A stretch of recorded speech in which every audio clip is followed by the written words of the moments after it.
Welcome Underhive dwellers. Today I'm going to be making a toilet for Necromunda. That's right, even your Goliaths need to relieve themselves every now and again. So I would imagine in Necromunda they would pretty much do it anywhere. But I like to think maybe a few of the gangs are slightly less Neanderthal-like than others. Maybe the ladies of the Escher are a little bit more refined in that department. So, to be fair, it's Necromunda. I find with Necromunda, it's grimdark, but with a tiny sense of humour. So, I've seen a few people out there building their own toilets, and that looks fun, that looks great. And I was going to do the same thing, but I was using Mighty Lancer Games recently, which is a fantastic little shop, great website. They're not sponsoring me at all, just my own personal opinion. I've used them several times recently, probably nearly on a first name basis with me. And I was checking out the Green Stuff World products. Now, Green Stuff World has some amazing products from tiny little maple leaves and things like that. I have used basic material before in the past. I've also picked up a load of different colour resin bottles to make it look like glass bottles for my up and coming Necromunda dive. But I found these. So I left the price tag on so you know how much they are charging. But this is from Green Stuff World. It's a little bathroom set. So normally I wouldn't have a mirror in a bathroom on something that's grimdark because it's a little bit possibly too precious and everything looks a bit too tidy. So we'll have to beat them up a little bit. But I thought rather than making my own, I thought the main toilet itself would be quite fun. Toilet roll holder is also quite fun, and the urinal. I'm not sure about if I ever will use the sink or mirror, but I'm quite tempted to have like a slightly nutty madman in Necromunda making moonshine out of a bathtub. I thought that would be pretty cool because they probably wouldn't know what to do with a bath. But yeah, it's quite a detailed resin set. I thought it was a very reasonable price. I could spend several hours making a toilet, or I could just use one of these. If obviously I'm not happy with the result, in the end, I will be making my own toilet. But this is the beginning, and you never know what the end is going to look like when it comes to an individual piece of terrain. Now, if I was making something on the regular, then I would, no pun intended about toilets, I would have some kind of system, also no pun about toilets, system, and things would flow a lot more evenly. I do have a rough idea, I have a rough sketch in mind, but this is terrain making, anything can happen. I want my toilet to be A, standalone piece, and B, I can add to my terrain on my zone mortalis tiles so they lock into place. I could just have a standalone toilet in the middle of like a corridor or something, or right in the centre of a board so it's right out in the open. But people do like a bit of privacy when they're on the toilet, and I wanted to be a little bit less obvious than that. Something you can walk around a board and go, hey, what's that in there? So what I'm going to start with is the old columns from the Zone Mortalis board. So you've got 4 sides and a top on these. I'll zoom out a little bit. So yeah, that's what I'm going to start with. I may or may not make a door for it, but I will definitely cut these guys out, clean off the flash lines and assemble. So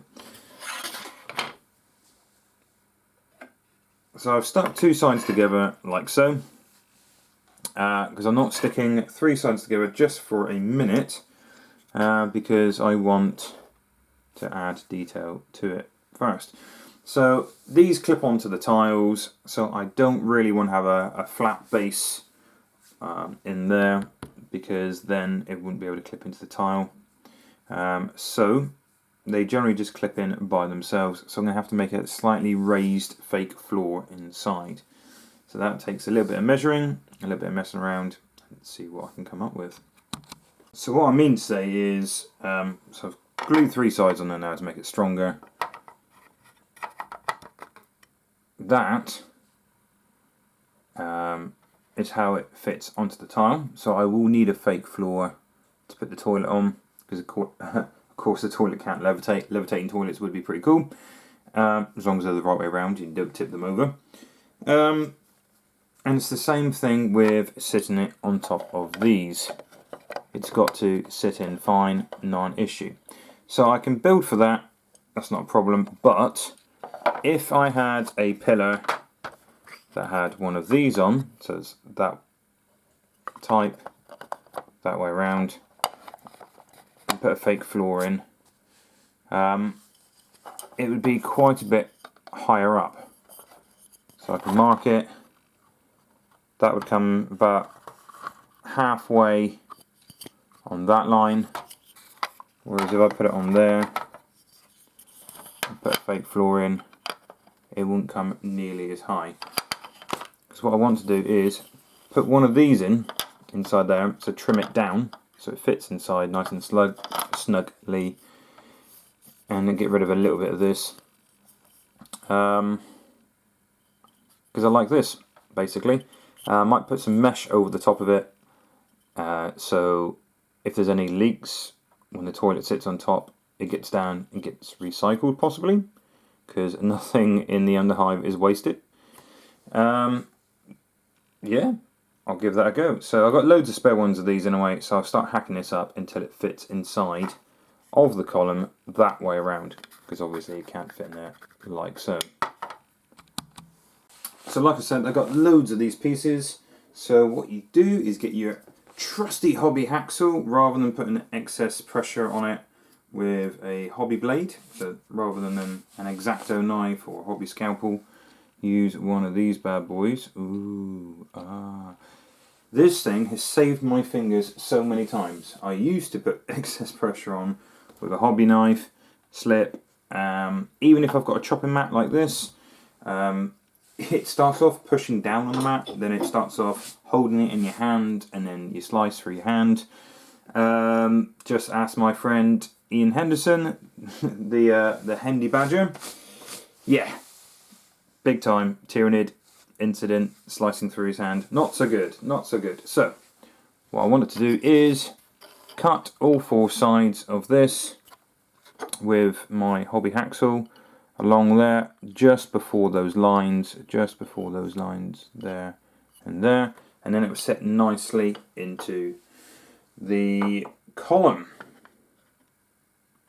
Okay, so now I've got my column here.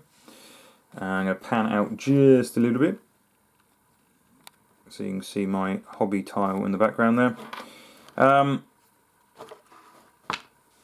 I have cut it so it fits perfectly inside.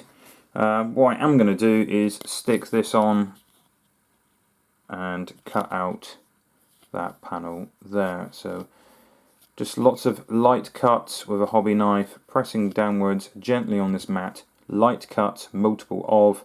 If I press too heavy, I'm going to lose some fingers.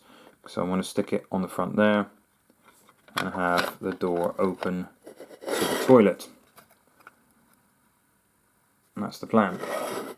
So when I stick this piece on, I will have a little step going inside the toilet like so.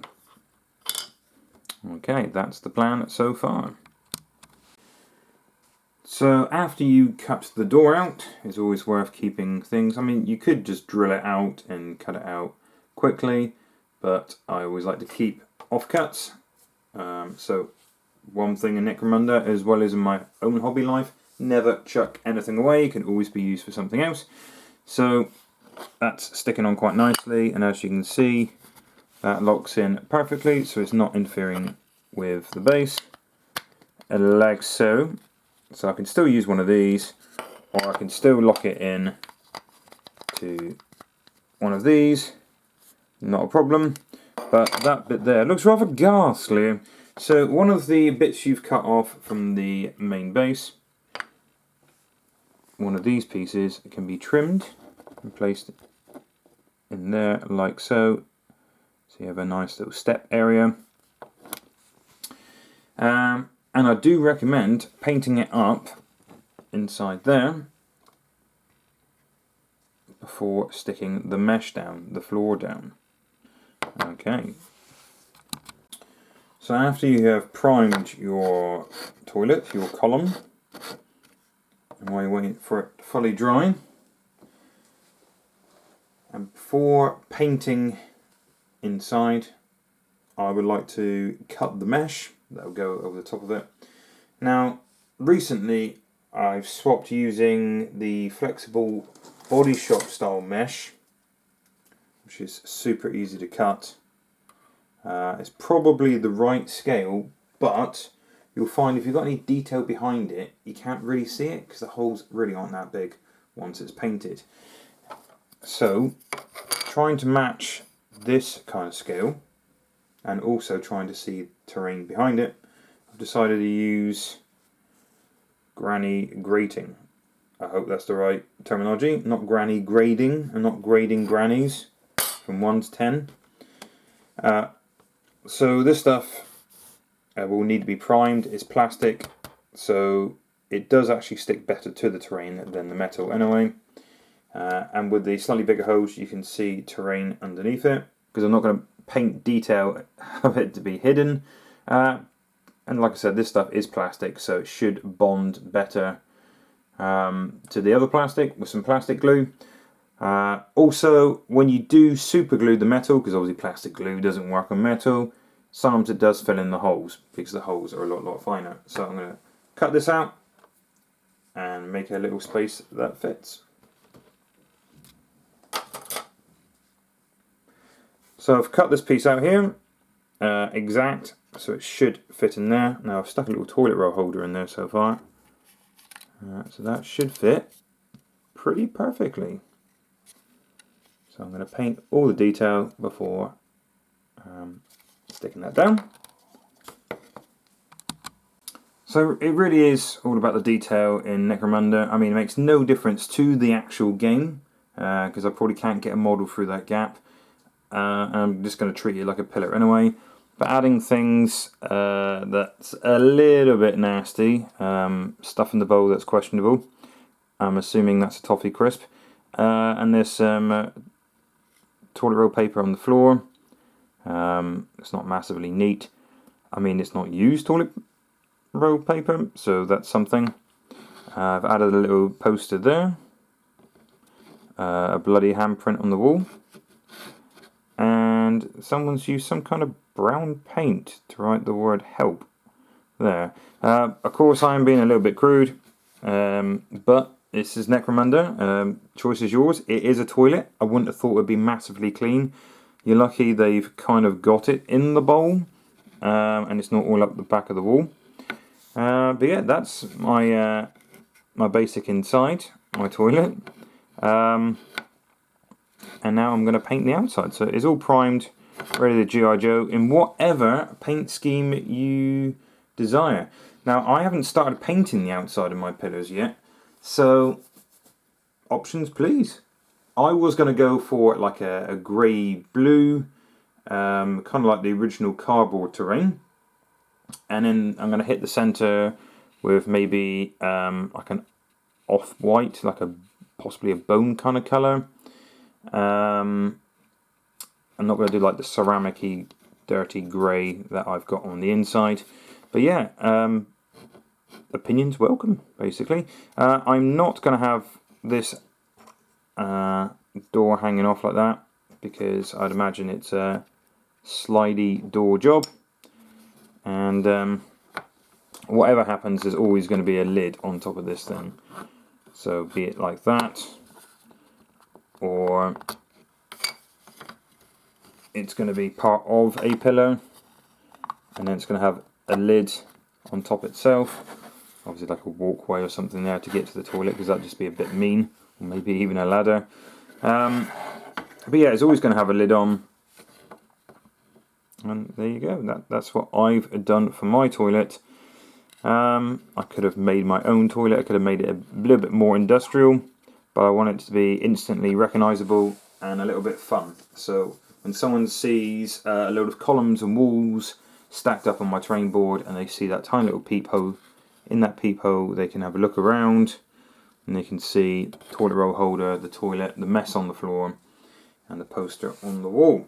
So that's it really. Not much conversion needed.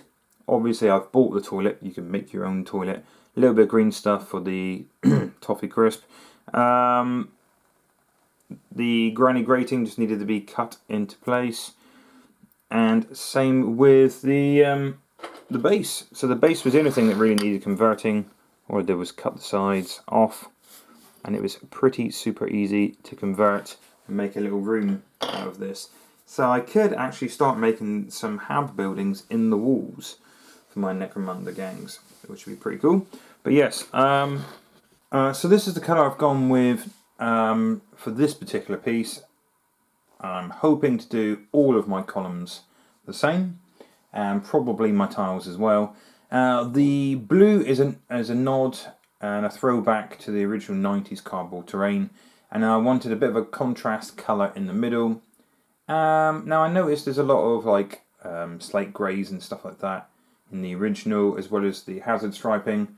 Hazard striping I'm going to leave for the doors, and I'm going to probably paint all of my handrails an industrial, like JCB kind of yellow. Obviously weather everything.